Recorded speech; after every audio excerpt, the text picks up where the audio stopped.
याद रखना, कोई भी देश शक्तिशाली हो, समर्थ हो, आत्मनिर्भर हो, इसकी शुरुआत होती है शिक्षा से।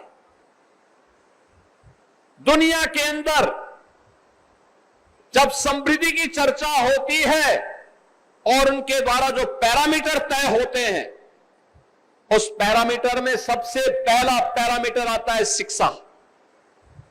शिक्षा कैसे होनी चाहिए, शिक्षा के पीछे का उद्देश्य क्या होना चाहिए।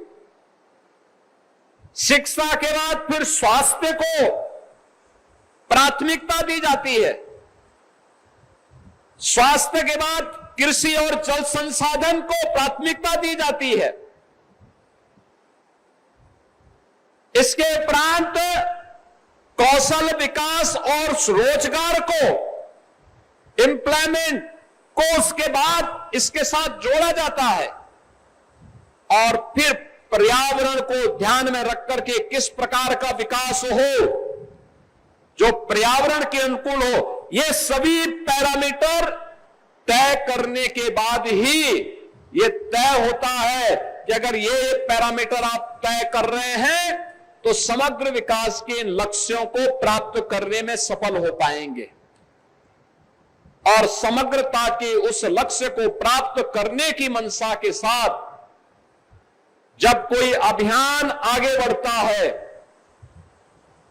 तो वह न केवल उस देश के हित में बल्कि मानवता के कल्याण का मार्ग वहीं से प्रशस्त भी होता है, वहीं से प्रशस्त होता है।